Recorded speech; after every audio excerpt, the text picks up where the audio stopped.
Since when I first started, it was all about a smaller person can overcome a bigger person. That was the first thing that struck me.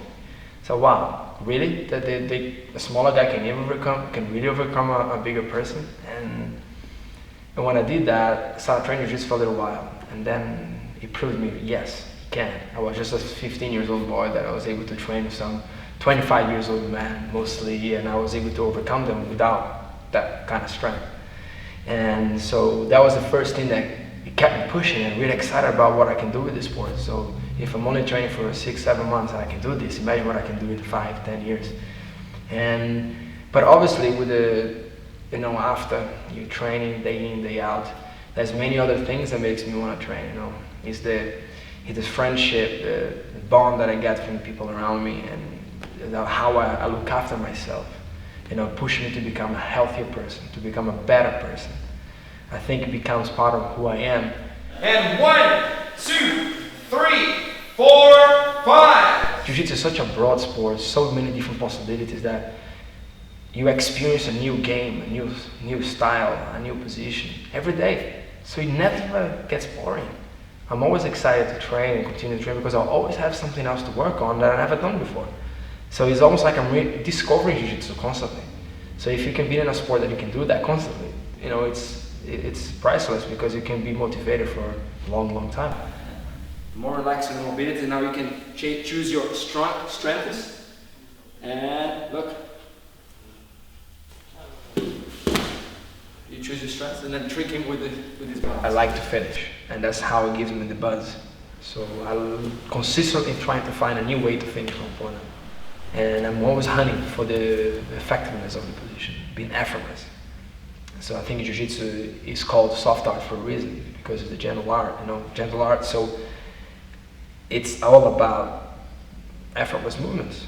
And sometimes we can be very physical, and I like to try to bring the game more towards that side, even though we have to use physicality to expect a reaction from your opponent, therefore you use the effortless movement to get a position. So you need to have physicality, but you have to use the other person's physicality against themselves. So I think this is the core of my game.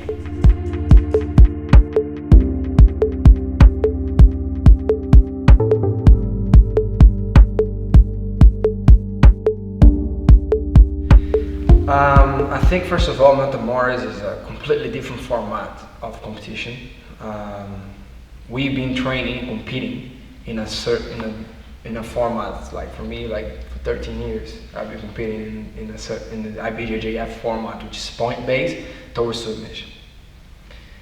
My game, maybe some of the guys who are watching my fights sees that I don't really bother so much about points. I bother a lot about finishing. But Metamoris, it was a completely different format. For me, in my experience with it, I took the fight 1 week before. So I never really done 20-minute rounds. I was preparing for the world, so I do 10-minute rounds. They completely change your approach. Me personally, coming back from my injury in my back, I wasn't even able to train 3 weeks before. And I was like pushing rehab together with training to be able to fight in the World Championships. And then came the opportunity to fight Metamoris, and why not 20 minutes only? 20 minutes, one match. I'm here up to fight 6 matches in the world. Why not a fight? So I said yes. But when I went there on the Metamoris, it was a little bit more difficult than I imagined to be because I didn't train for 20 minutes. Therefore, I didn't have the confidence to push the pace. And I realized that putting me in a position that I can only finish, so points doesn't matter, it kind of made me hold back a little and just wait for the opportunity to finish.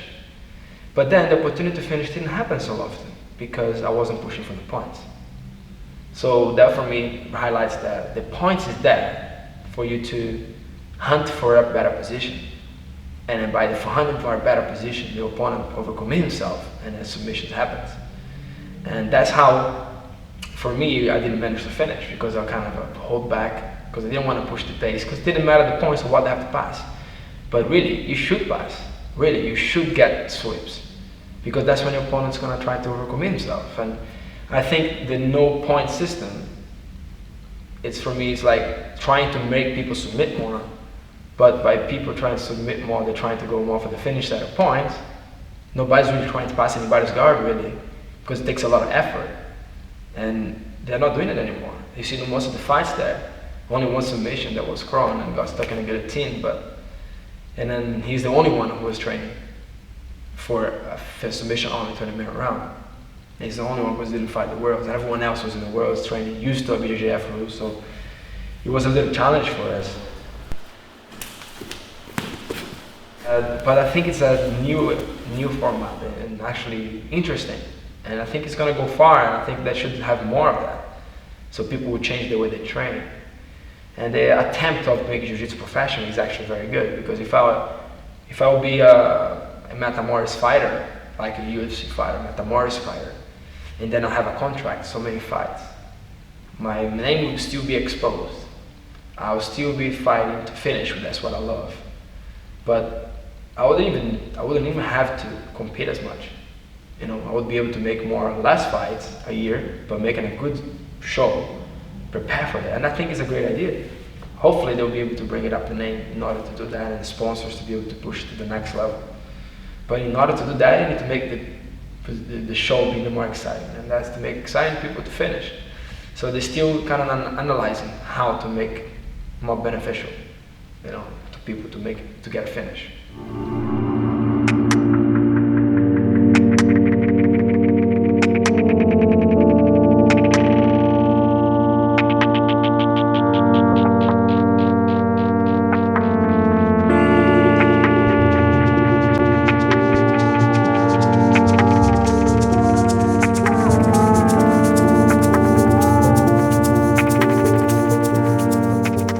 So competing for me, it's definitely the thing that I would advise everyone to do at least once in their lives.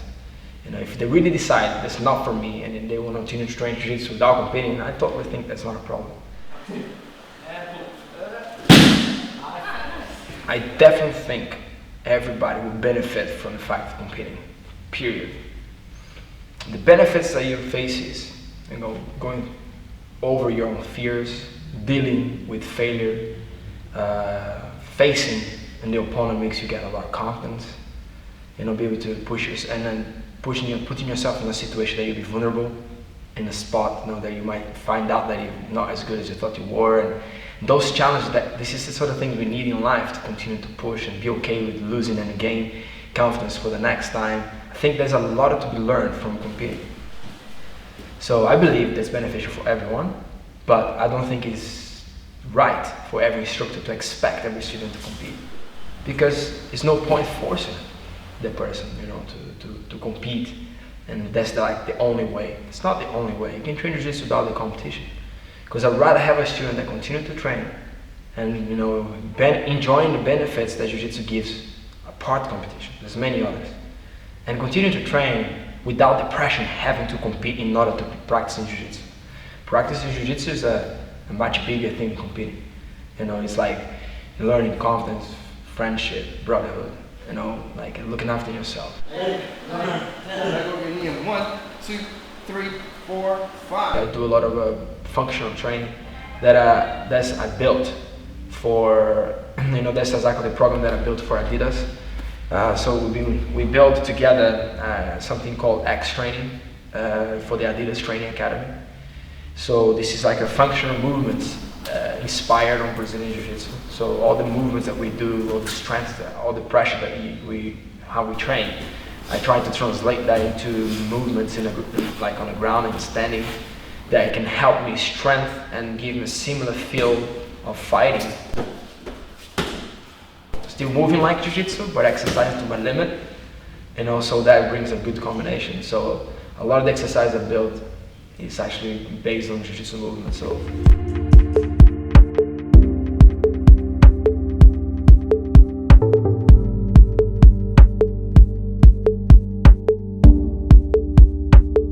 And now I have different goals, because obviously after so many years, I now feel like the job to give back, to help other people, to accomplish their dreams. Because I had a dream. I wanted to be a person who lived from something I loved doing.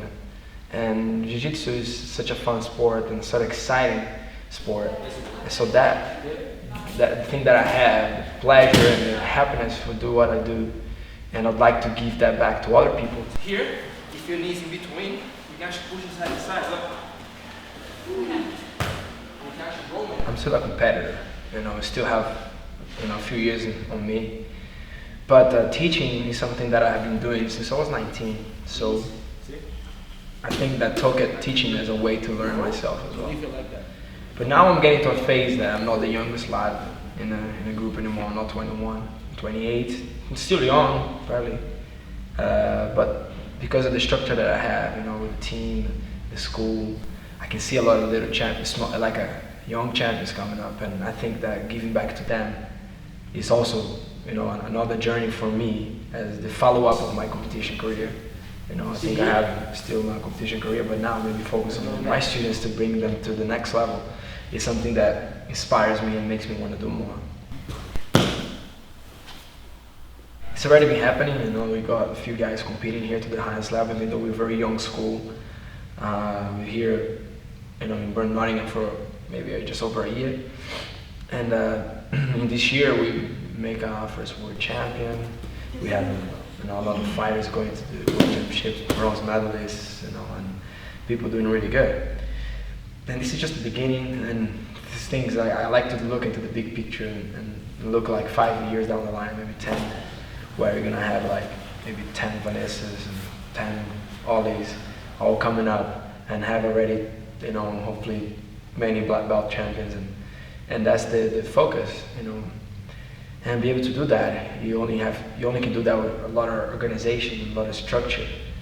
So obviously at some point my competition is going to be my priority, and make this happen is going to be my priority. But obviously it's something that time will tell when I feel like I've done enough in my competition career. I'm always going to be a competitor, I'm always going to be inside, and inside of my heart I want to be in the match. So just going to be a shift of priorities. I'm not going to compete maybe 5-6 times a year, maybe a little less, but it's still part of who I am, and be competing through my students, still being fulfilling my competition, in like myself, my competitor inside of me. So.